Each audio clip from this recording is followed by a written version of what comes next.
अस्सलामुअलैकुम एवरीवन, कैसे हैं आप सभी लोग। उम्मीद है आप लोग बहुत अच्छे होंगे। अल्हम्दुलिल्लाह मैं भी ठीक हूँ। और मैं बाहर प्रैम्स निकालने आई थी। बच्चे क्या करते हैं कि अंदर ले जाते हैं खास तौर पर रेयान। तो 2 मिनट यहाँ खड़ी हो गई थी। सुबह जो है वो काफ़ी ज़्यादा ठंडी हो गई है। मतलब बहुत ठंडी अच्छी ठंडी हवा चल रही है। रात को भी बहुत ज़्यादा सर्दी थी। बच्चे सर्दी की वजह से बहुत दफ़ा उठे हैं। फिर मैंने दोनों के ऊपर ब्लैंकेट्स दिए, मतलब मोटे वाले ब्लैंकेट्स नहीं, बहुत पतले वाले, ताकि बच्चों के लिए जो है वो आसानी हो जाए। तो वो फिर आराम से सो गए थे। मैं उठी तो थी 7 o'clock समथिंग, लेकिन मोमिना जो है वो बार बार उठ रही थी।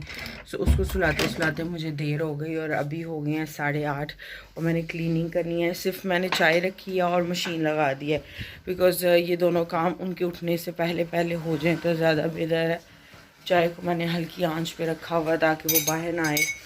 और बस मैं मशीन लगा दिया और इसके बाद मैं करूँगी अब फटाफट से क्लीनिंग। दवाई मैंने खा ली अपनी। जब तक मेरी मतलब दवाई का नाश्ते का टाइम हो जाएगा तब तक मैं क्लीनिंग भी कर लेती हूँ। तो मैंने कहा सुबह से ही अपना व्लॉग स्टार्ट कर लेती हूँ, फिर नहीं तो देर हो जाती है। तो चलिए फटाफट करते हैं क्लीनिंग। सबसे पहले मैं खोलूँगी यहाँ पे शटर्स।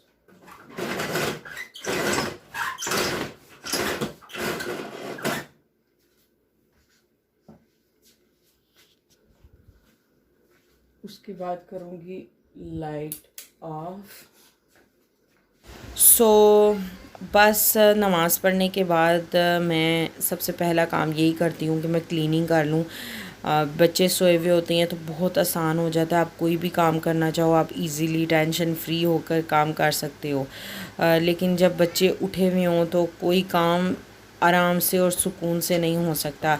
बस जल्दी जल्दी उसको निपटाने की बात होती है। सो क्लीनिंग जो है वो मैं इसीलिए प्रेफर करती हूँ, बिकॉज़ जैसे मैं अगर उसको झाड़ू लगा रही हूँ या मैं मपिंग कर रही हूँ तो बच्चे आगे आगे आते हैं, उनके फिसल के गिरने का खतरा होता है। या मैं उनको बिठा कर भी जाती हूँ तो अगर दूसरे कमरे में जाऊँ तो मेरा ध्यान बाहर की तरफ होता है कि कहीं आपस में लड़ तो नहीं रहे, एक दूसरे को मार तो नहीं रहे। बिकॉज़ रेयान अभी सिर्फ 3.25 साल का है और मोमिना जो है वो भी 1 साल की है। तो बच्चे भी छोटे हैं, इतनी ज़्यादा डिटेल को नहीं समझते कि एक दूसरे को सॉफ्टली और नाइसली ट्रीट करना है। कभी भी लड़ सकती हैं। तो इस वजह से मुझे बहुत ज़्यादा विजिलेंट रहना पड़ता है।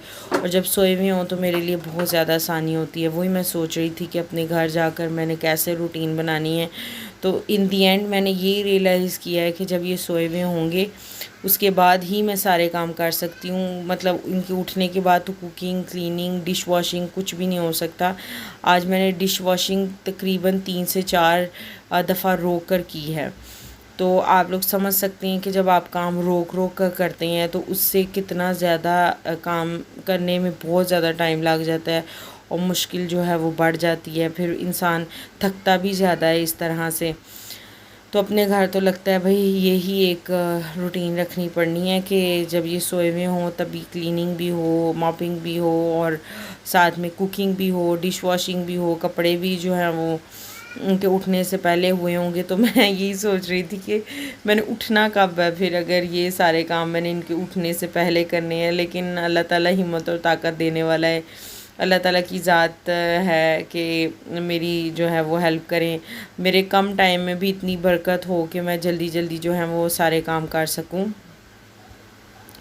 तो बस बातों बातों में मेरी क्लीनिंग बस ऑलमोस्ट ख़त्म हो गई है और क्लीनिंग करने के बाद ही मैं ब्रेकफास्ट करती हूँ यूजुअली।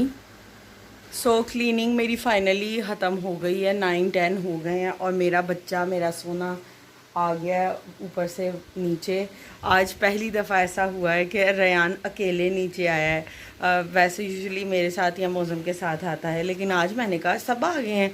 तो मेरी बहन यहाँ पर बैठी हुई थी, मैं वहाँ पे मपिंग कर रही थी, तो उसने कहा नहीं हाल ही रेयान आया है। तो मुझे इतना इमोशनल फ़ील हुआ कि मेरा बच्चा इतना बड़ा हो गया कि ख़ुद से ऊपर से नीचे आ जाता है और उसके बाद अंदर आया है, ये नहीं कि बाहर कहीं और चला गया है।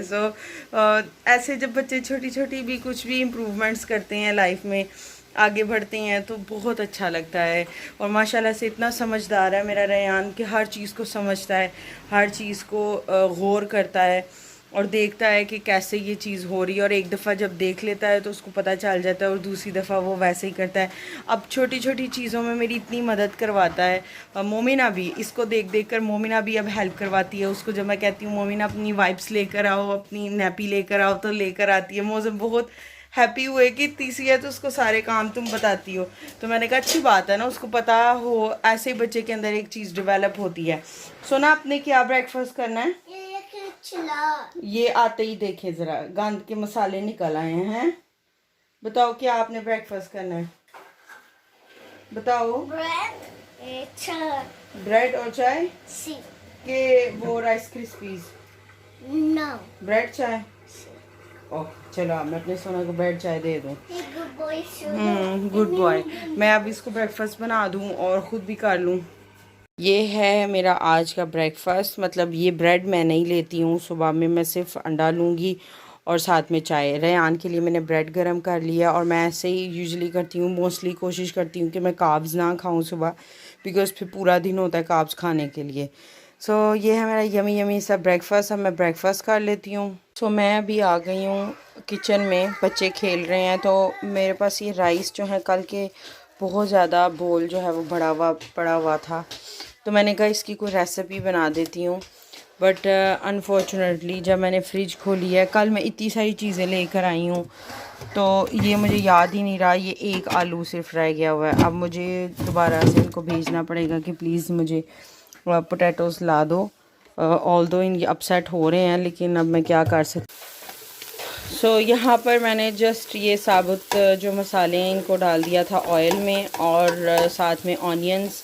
अब मैंने जिंजर गार्लिक पेस्ट भी डाल दिया, और बस थोड़ा सा ये सौते होगी तो इसमें मैं ऐड करूँगी टमाटोज़। सो ये मैंने टमाटोज़ जो है इनको काट के रख लिया, और साथ में इसमें सारे जो स्पाइसेस हैं वो उनको ऐड कर लिया, बिकॉज़ अगर आप एक एक करके डालते हैं तो जलने का ख़तरा होता है। तो मैं ऐसे ही करती हूँ, टमाटरों में ही सारी चीज़ें डाल लेती हूँ। एक चीज़ रह गई है, वो भी ले आऊँ।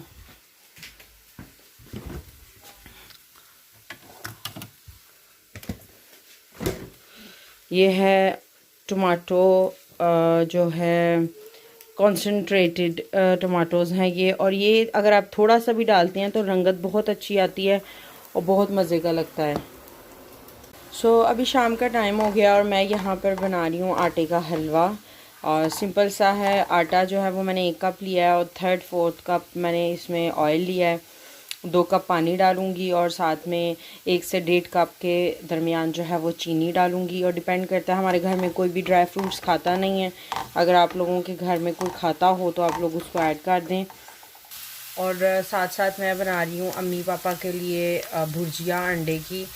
जैसे वो आज आ रहे हैं वापस, तो मैं बस दोनों काम जो है वो साथ साथ कर रही हूँ।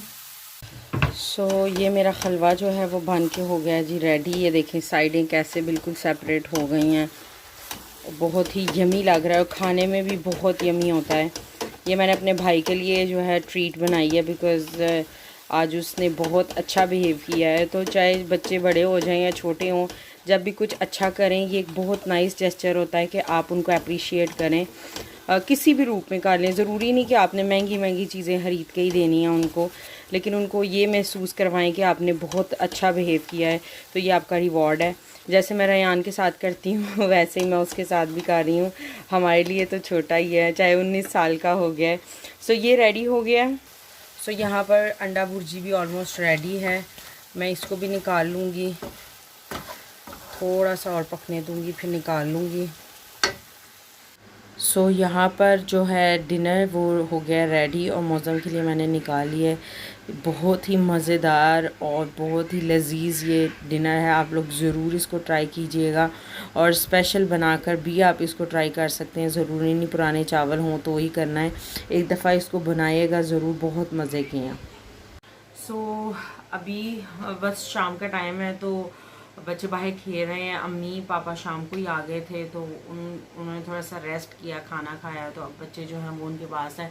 तो मैंने कहा एक क्वेश्चन बहुत ज़्यादा मुझे आ रहा था कि भाई आप कहाँ जा रही हो, कितनी दूर जा रही हो, अम्मी पापा के साथ जा रही हो, अकेली जा रही हो। तो मैंने कहा इस चीज़ का मैं आंसर फिर से दे देती हूँ, बिकॉज़ मैंने लास्ट 2-3 दफ़ा से तो दिया है, लेकिन ऑब्वियसली बहुत ज़्यादा लोग जुड़े हैं मेरे चैनल के साथ, तो वो इस चीज़ को जानना चाहते हैं। तो मैंने कहा मैं दोबारा से इस चीज़ का आंसर दे देती हूँ कि मेरे फैमिली जो है उससे मैं तकरीबन 15 मिनट की ड्राइव की दूरी पे रहूँगी, पहली चीज़। दूसरी चीज़ ये कि मैं शहर और इलाका छोड़कर नहीं जा रही हूँ, मैं इसी जगह पे हूँ। ऑब्वियसली अगर 15 मिनट की दूरी पे हूँ तो पास ही होंगी, लेकिन इतना वॉकिंग डिस्टेंस पे नहीं है। वो थोड़ा मतलब समझ आए आप, हैं कोई 20 से 25 किलोमीटर शायद होगा मेरे घर से उनका घर, इतना ही होगा। अभी हमने एग्जैक्टली कैलकुलेट नहीं किया, लेकिन इतना ही होगा, पहली चीज़। दूसरी चीज़ ये कि मैं अम्मी पापा के साथ,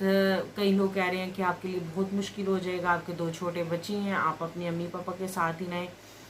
तो ऑब्वियसली मुश्किल तो होगा, मैं इसमें डिनाई नहीं करती कि मुश्किल नहीं होगा, लेकिन कुछ चीज़ें आपको मतलब अभी तक मेरा उन्होंने बहुत ज़्यादा साथ दिया है। मेरे अम्मी पापा ने मेरे लिए बहुत ज़्यादा मुझे सपोर्ट किया है। मेरे बच्चे जो हैं वो माशाल्लाह से बड़े हो गए हैं अब, तो अभी उनको अपनी स्पेस भी चाहिए, उनको थोड़ा सा अपना एक चाहिए कि भाई जिसमें वो अपने आप को डेवलप करें। सो एक मेन रीज़न ये है। और आखिर कब तक आप अपने अम्मी पापा के साथ रह सकते हैं, it comes to the time कि आपको जाना ही पड़ता है। तो ऑब्वियसली ये सही टाइम है अभी। मेरे बहन भाई जो हैं उनकी भी शादी नहीं हुई भी, तो मुझे अगर हेल्प की ज़रूरत होगी भी तो मैं ऑलवेज़ आवाज़ एक दूंगी तो मेरे पास सब आ जाएंगे, वो मसला कोई नहीं है। बट अपनी ज़िंदगी का आगाज़ तो करना पड़ता है। एक हैवी हार्ट के साथ हम सबको ये डिसीजन करना पड़ा है कि नहीं, अब इट्स हाई टाइम के अपनी स्पेस में जाया जाए। बच्चे भी बड़े हो रहे हैं और बाकी बहुत सारी ऐसी रीज़न्स हैं जिसको मैंने मद्देनज़र रखते हुए ये स्टेप लिया गया है। मैं आप लोगों से बस इतना कहूँगी कि मुझे आप लोगों से और कुछ नहीं चाहिए, बस आप लोग प्लीज़ मेरे लिए ढेर सारी दुआएं करें।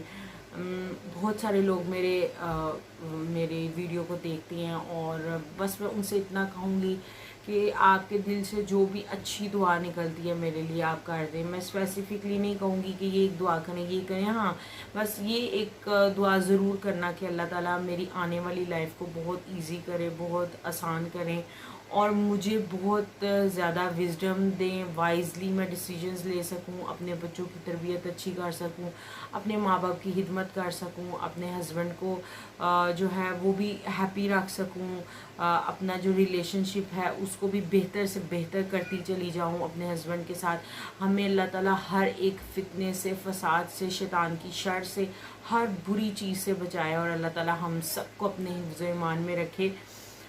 इस वीडियो को मैं यहीं पे एंड करूँगी। अगर आप लोगों को मेरी ये वीडियो थोड़ी सी भी अच्छी लगी है तो मेरी वीडियो को लाइक करें, मेरे चैनल को सब्सक्राइब करें। इंशाल्लाह मैं आपसे मिलूँगी अपनी एक नई वीडियो के साथ।